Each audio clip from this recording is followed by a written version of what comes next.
முதல் வாசகம். பாஸ்கா ராவுணவு பற்றிய விதிமுறைகள்.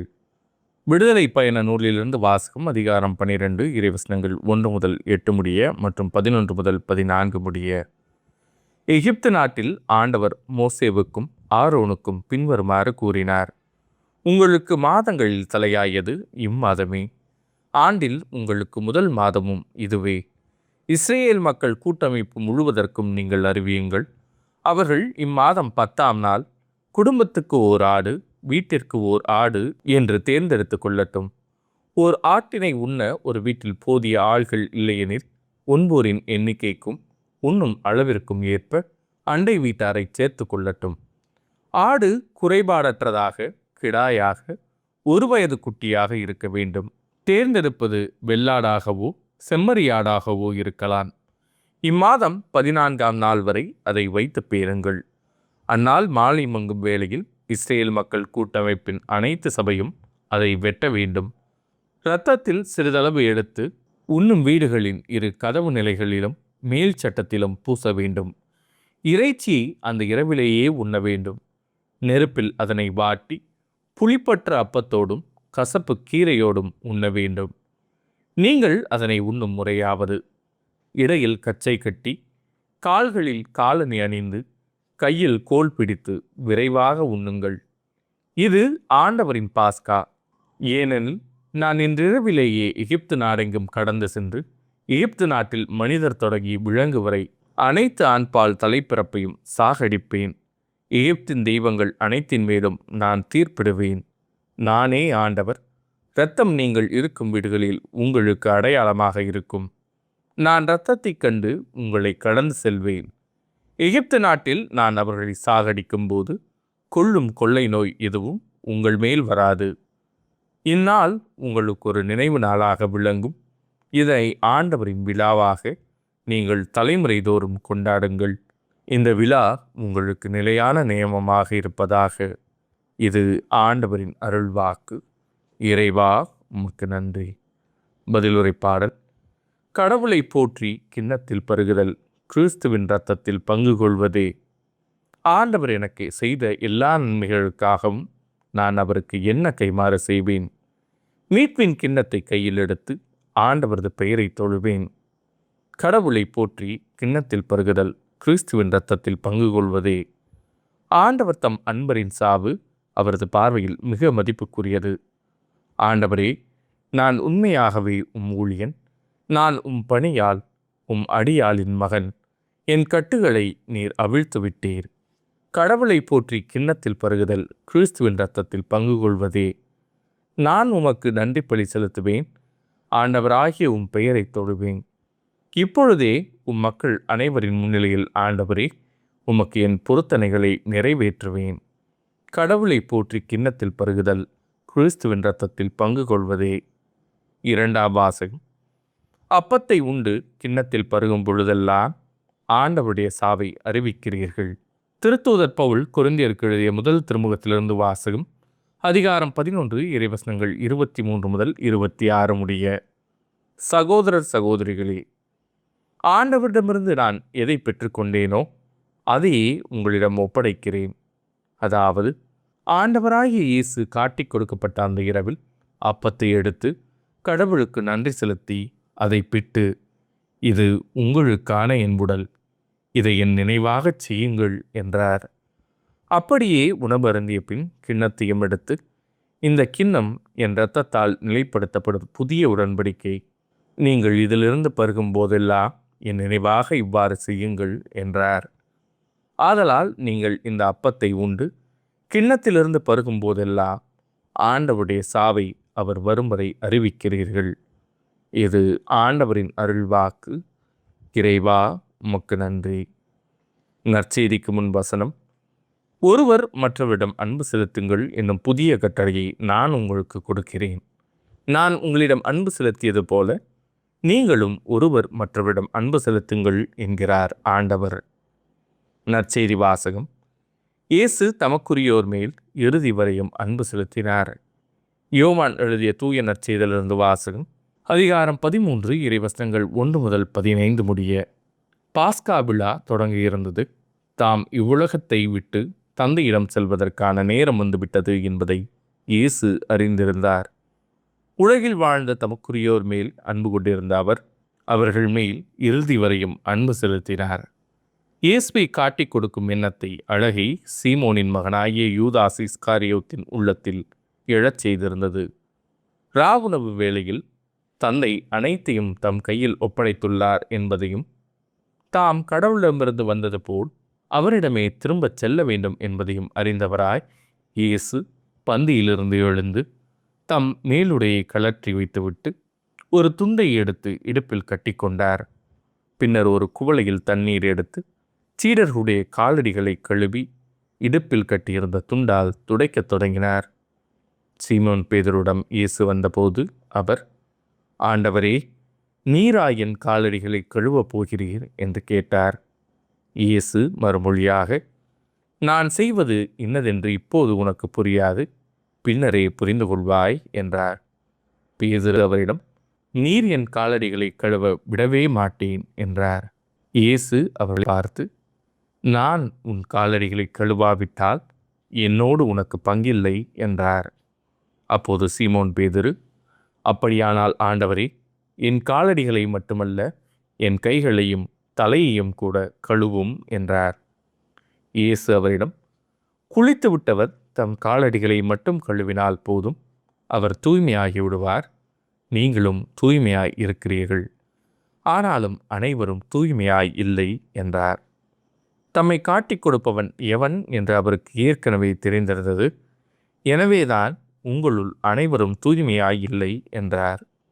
அவர்களுடைய காலடிகளை கழுவிய பின் இயேசு தம் மேலுடை அணிந்து கொண்டு மீண்டும் பந்தியில் அமர்ந்து அவர்களிடம் கூறியது, நான் உங்களுக்கு செய்தது என்னவென்று உங்களுக்கு புரிந்ததா? நீங்கள் என்னை போதகர் என்றும் ஆண்டவர் என்றும் அழைக்கிறீர்கள். நீங்கள் அவ்வாறு கூப்பிடுவது முறையே. நான் போதகர்தான், ஆண்டவர்தான். ஆகவே ஆண்டவரும் போதகருமான நான் உங்கள் காலடிகளை கழுவினேன் என்றார். நீங்களும் ஒருவர் மற்றவருடைய காலடிகளை கழுவ கடமைப்பட்டிருக்கிறீர்கள். நான் செய்தது போல நீங்களும் செய்யுமாறு நான் உங்களுக்கு முன்மாதிரி காட்டினேன் என்றார். இது ஆண்டவரின் அருள்வாக்கு. கிறிஸ்துவே உமக்கு புகழ். இறையேசுவில் மிகவும் அருமையானவர்களே, தவக்காலத்தின் முடிவு நாட்களை நாம் எட்டியுள்ளோம். புனித வாரம், பெரிய வியாழன். பெரிய வியாழன் என்று சொல்லும்போதே 3 காரியம் நம் மனசுக்கு வருது. 1, நற்கருணை நிறுவுதல்.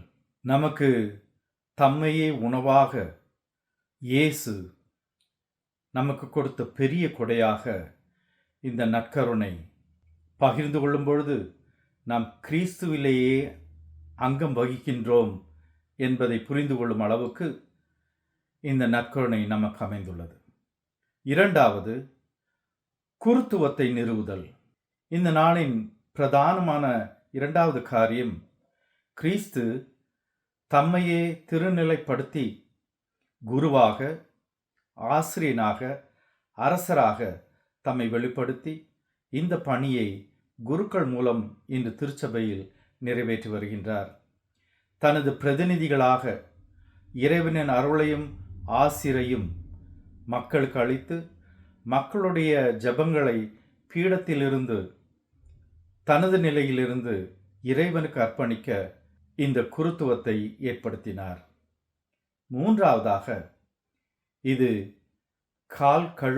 கால்களை கழுவும் சடங்காக, அதாவது ஒருவரை மன்னித்து வாழக்கூடிய இந்த உயரிய குணத்தை, கிறிஸ்தவ குணத்தை, கிறிஸ்துவின் குணத்தை நமக்கு பகிர்ந்தளிக்கக்கூடிய ஒரு நாளாக பெரிய வியாழன் அமைந்திருக்கின்றது. அன்பு கிறிஸ்தவர்களே, நற்கருணை என்பது நாம் அனைவரும் அறிந்ததே. ஆனால் இந்த நற்கருணையினால் நாம் பெரும் கொடை என்ன என்பதை நாம் அறிந்து கொள்ள தவறிவிடுகின்றோம். நற்கருணை என்பது வெறுமனே நாம் உண்ணக்கூடிய ஒரு உணவு அல்ல, வயிற்றை நிரப்பக்கூடிய ஒரு காரியம் அல்ல.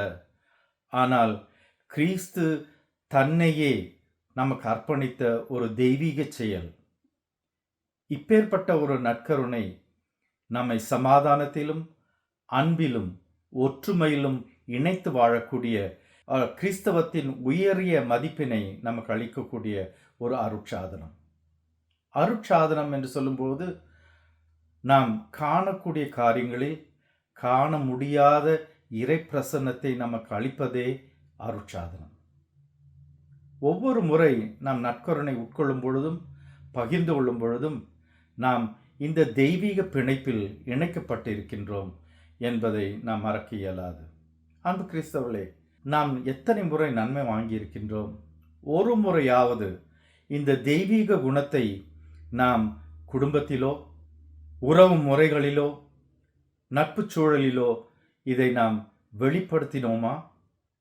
பகிர்ந்து கொண்டோமா? இந்த தெய்வீக அன்பை நாம் கொண்டிருக்கின்றோமா என்றால் இந்த தினத்துடைய 3 அம்சங்களும் ஒரு சேர அமைந்திருக்கக்கூடிய இந்த நற்கருணையிலே மன்னிப்புண்டு, குருத்துவ வாழ்வுண்டு மற்றும் கிறிஸ்துவ தெய்வீகத்தில் பங்குண்டு. எனில் அன்பு கிறிஸ்தவர்களே, இந்த திருவிழா நம்மை உன்னதமான கிறிஸ்துவின் உயிர்ப்பிலே பங்கெடுக்க தகுதி உள்ளவர்களாக மாற்றக்கூடிய ஒரு பெருவிழா என்பது நாம் மறக்க இயலாது. எனில் நாம் என்ன செய்ய வேண்டும்? பிறர் கால்களை கழுவது என்பது யூத மரபுப்படி ஒருவரை ஏற்றுக்கொண்டு மன்னித்து ஏற்றுக்கொள்ளக்கூடிய ஒரு குணத்தை வெளிப்படுத்துகின்றது. கிறிஸ்து இதை எண்பித்திருக்கின்றார். ரொம்ப சுவாரஸ்யமாக பார்க்கும்போது அந்த சம்பவத்தில் ராயப்பர் ரொம்ப சிணங்குறார், கஷ்டப்படுறார். எப்படி என் குருவும் ஆசானுமாக இருக்கக்கூடிய கிறிஸ்து என் பாதங்களை கழுவப் போகிறார்? முடியவே முடியாது அப்படின்னு சொல்லக்கூடிய நேரத்தில் இயேசு சொல்றாரு, உங்களை பாதங்களை நான் கழுவாவிட்டால் என்னோடு உனக்கு பங்கில்லை. கொஞ்சம் அந்த ராயப்பருங்க பேரை எடுத்துட்டு உங்களுடைய என்னுடைய பேர் அங்கே போட்டு பாருங்களேன். நீ உன் சகோதரனை சகோதரியை மன்னிக்காவிட்டால் என்னோடு உனக்கு பங்கில்லை என்று கிறிஸ்து சொல்வது நமக்கு தெளிவாக தெரியும். எத்தனை முறை யதார்த்த வாழ்க்கையில், நம் அன்றாட வாழ்க்கையில் எத்தனையோ பேரை மன்னிக்காமவே இருக்கிறோம் இன்னுமே. அப்போ எனக்கு கிறிஸ்தவ வாழ்க்கையில் பங்குண்டா?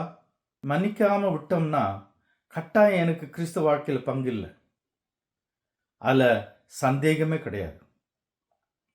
சிலுவையில் தொங்கும்போது கூட இயேசுனார் செய்த பெரிய காரியம், அவர் மீட்புக்கு, அவரோட உயிர்ப்பு காரணமாக இருந்த பெரிய காரியம் என்ன அப்படின்னாக்க, தந்தையே இவர்களை மன்னியும், இவர்கள் செய்வது என்னதென்று அறியாமல் செய்கிறார்கள் என்று உயிர் போகக்கூடிய நேரத்தில் மன்னிக்கக்கூடிய அந்த இயேசுடைய குணங்கள் நமக்கு இல்லை என்றால் வெட்கக்கேடு.